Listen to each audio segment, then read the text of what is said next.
Hello friends, स्वागत है हमारे चैनल एजुकेशन लाइब्रेरीज पे। तो मौर्य साम्राज्य से कुछ महत्वपूर्ण क्वेश्चंस लेकर आए हूँ जो एग्ज़ाम में, गवर्नमेंट एग्ज़ाम्स में पूछे जाते हैं। तो ये रहा पहला क्वेश्चंस। मेगास्थनीज किसके दरबार में रहता था? तो मेगास्थनीज जो था वो रहता था चंद्रगुप्त मौर्य के दरबार में। ठीक है। अब अगला क्वेश्चन क्या है कि सेल्यूकस निकेटर किसका सेनापति था? तो सेल्यूकस निकेटर जो था वो इसका सही उत्तर हो जाएगा हमारा सिकंदर। ठीक है, तो सिकंदर, सेल्यूकस निकेटर जो था वो सिकंदर का सेनापति था। अगला क्वेश्चन क्या है कि चंद्रगुप्त मौर्य के प्रधानमंत्री का नाम क्या था? तो चंद्रगुप्त मौर्य का प्रधानमंत्री जो हुए वो हुए चाणक्य। ठीक है, चाणक्य हुए। और चाणक्य का पहला नाम चाणक्य था, दूसरा नाम विष्णुगुप्त, तीसरा नाम कौटिल्य। तो इसका सही आंसर हो जाएगा उपरोक्त में सभी, जो चाणक्य, विष्णुगुप्त और कौटिल्य। अगला क्वेश्चन है मेगास्थनीज का उत्तराधिकारी कौन था? तो देखिए, मेगास्थनीज का उत्तराधिकारी जो थे वो, इसके आंसर सही उत्तर डायमैकस। ठीक है, डायमैकस मेगास्थनीज का उत्तराधिकारी था, जो आया था कहाँ, किसके दरबार में? तो आया था ये बिंदुसार के दरबार में, डायमैकस। तो ये मेगास्थनीज के जगह पे आया था डायमैकस, तो ये हुआ मेगास्थनीज का उत्तराधिकारी। अगला क्वेश्चन है अशोक के माता का नाम क्या था? तो अशोक के माता का नाम ऑप्शन नंबर सी, ये था सुभद्रांगी। सुभद्रांगी जो थी वो अशोक का माता थी, और बिंदुसार अशोक के पिता। ठीक है। अब अगला क्वेश्चन है चंद्रगुप्त मौर्य का उत्तराधिकारी कौन था?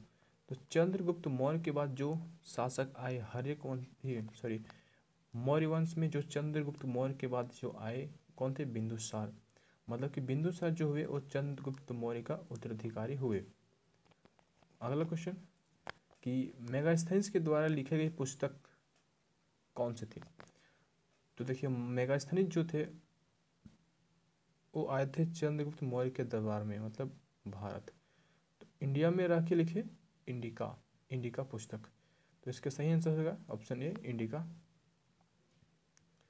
अगला, अशोक का नाम अशोक किस अभिलेख में मिलता है?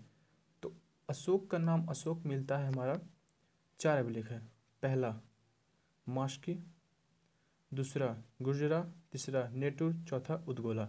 मतलब यहाँ पे लिखा हुआ मास्की और गुर्जरा, तो इसका सही आंसर होगा ए और बी दोनों। मतलब मास्की भी है और गुर्जरा भी है, साथ में नेटुर भी रहेगा और एक उदगोला भी रहेगा। शायद ऑप्शन में कुछ और डाल दे। तो अगला क्वेश्चन है मौर्य साम्राज्य का अंतिम शासक कौन था?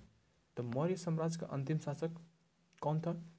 तो इसका सही आंसर है ऑप्शन सी, बृहदत्त। मतलब मौर्य साम्राज्य का अंतिम शासक जो था वो बृहदत्त था। और एक और क्वेश्चन कि मौर्य साम्राज्य ने कितने वर्ष तक शासन किया था? ये करिए 337 वर्ष, करीब 337 वर्ष तक मगध पर शासन किया। अगला क्वेश्चन, अशोक ने बौद्ध धर्म की दीक्षा किससे लिए थे? तो अशोक ने बौद्ध धर्म की दीक्षा लिए थे ऑप्शन बी, उपगुप्त से अशोक ने बौद्ध धर्म की दीक्षा लिए थे। अगला क्वेश्चन है अशोक के बेटा का नाम क्या था? तो अशोक के बेटा का नाम था ऑप्शन बी, महेंद्र, और बेटी का नाम था संघमित्रा। जिन्होंने अपना बेटा और बेटी को कहाँ भेजे? तो श्रीलंका बौद्ध धर्म की दीक्षा के लिए, बौद्ध धर्म की प्रचार के लिए श्रीलंका अपने बेटा और संघमित्रा बेटी को भेजे थे। अगला, अशोक राजगद्दी पर बैठने से पहले कहाँ का राज्यपाल थे? ठीक है, अशोक राजगद्दी पर बैठने से पहले कहाँ का राज्यपाल थे? तो ये ऑप्शन बी, अवंती का राज्यपाल थे। तो अवंती को किसने मिलाया था? तो ये मिलाया था बिंबिसार ने मिलाया था यहाँ के राजा प्रद्योत से अपना आजीविका को वैद्य को भेज के मिलाए थे। उसके बाद भारत में शिलालेख का प्रचलन सर्वप्रथम किस शासक ने करवाया था? तो शिलालेख का प्रचलन सर्वप्रथम किसने करवाया था? तो ऑप्शन बी अशोक। अशोक ने सर्वप्रथम शिलालेख का प्रचलन भारत में करवाया था। अगला क्वेश्चन, चंद्रगुप्त मौर्य अपना अंतिम समय कहाँ बिताए थे? तो चंद्रगुप्त मौर्य अपना अंतिम समय बिताए थे कहाँ? ऑप्शन बी श्रवण बेलगोला में। यहीं पे अपना प्राण त्याग थे 298 ईसा पूर्व में। कब? किस विधि से? उपवासना विधि से। उपवासना, ठीक है, उपवासना विधि से अपना प्राण त्याग थे कहाँ? श्रवण बेलगोला में। कहाँ पड़ता है? कर्नाटक में। अगला क्वेश्चन, चंद्रगुप्त मौर्य किस धर्म को मानते थे? देखिए चंद्रगुप्त मौर्य जो थे और जैन धर्म, तो ऑप्शन बी जैन धर्म को मानते थे। अगला क्वेश्चन, बिंदुसार का उत्तराधिकारी कौन था? अब तो बिंदुसार का उत्तराधिकारी कौन बने? Ashoka. Option number C Ashoka. उसके बाद अगला क्वेश्चन, एथेनियस के अनुसार, ठीक है, एथेनियस के अनुसार बिंदुसार ने किस शासक को मदिरा, सुख, अंजीर एवं एक दार्शनिक भेजने की प्रार्थना की थी? तो ये किससे किया था? तो इसका सही आंसर होगा ऑप्शन बी एंटियोकस प्रथम। यही एंटियोकस प्रथम है जो डायमेकस को राजदूत के रूप में बिंदुसार के दरबार में भेजे थे, जो कि मेगास्थनीज के बाद आए थे, मतलब मेगास्थनीज का उत्तराधिकारी के रूप में आए थे। अगला क्वेश्चन, अशोक का दिल्ली टोपरा, देखिए दिल्ली टोपरा का स्तंभ है, ठीक है, जिसको टोपरा से दिल्ली किस शासक के द्वारा लाया गया था? ठीक है, किस शासक के द्वारा लाया गया था? तो इसका ऑप्शन होगा ऑप्शन सी फिरोज शाह तुगलक। फिरोज शाह तुगलक ने क्या किया कि दिल्ली में जो दिल्ली टोपरा स्तंभ लेख था उसको टोपरा से दिल्ली लेकर आए। एक और स्तंभ लेख है मेरठ, दिल्ली मेरठ, जो मेरठ से दिल्ली लाए। कौन? फिरोज शाह तुगलक ही लाए थे। अगला क्वेश्चन, अशोक ने कलिंग युद्ध का वर्णन किस अभिलेख में किए हैं? तो अशोक जो थे कलिंग युद्ध का वर्णन ऑप्शन सी 13वां अभिलेख में किए हैं। अगला क्वेश्चन, रानी का अभिलेख इनमें से किस अभिलेख को कहा जाता है? रानी का अभिलेख बोले तो ऑप्शन सी कौशाम्बी अभिलेख। कौशाम्बी अभिलेख को रानी का अभिलेख कहा जाता है। अगला क्वेश्चन, अशोक का कौन सा अभिलेख द्विभाषीय अभिलेख के नाम से जाना जाता है? द्विभाषी मतलब दो भाषा में कौन सा अभिलेख जो अशोक ने लिखवाया था?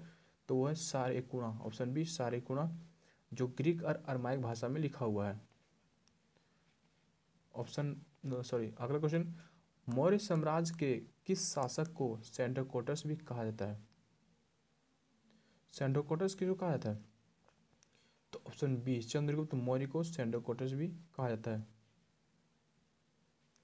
अगला क्वेश्चन, अशोक के स्तंभ लेखों की संख्या कितनी है? अशोक के स्तंभ लेखों की संख्या कितनी है? तो ये होगा ऑप्शन सी 7। अशोक के स्तंभ लेखों की संख्या कितनी? 7 है। अगला क्वेश्चन है, सम्राट अशोक का रामपुरवा स्तंभ लेख कहाँ स्थापित किया गया है? तो सम्राट अशोक का रामपुरवा अभिलेख कहाँ स्थापित किया गया? ये है ऑप्शन सी चंपारण। ठीक है। अगला क्वेश्चन, अशोक के अभिलेख पढ़ने में सबसे पहले सफलता किसने हासिल की थी और कब? तो अशोक का अभिलेख पढ़ने में सबसे पहले सफलता हासिल ऑप्शन ए जेम्स प्रिंसेप ने 1837 में किए थे।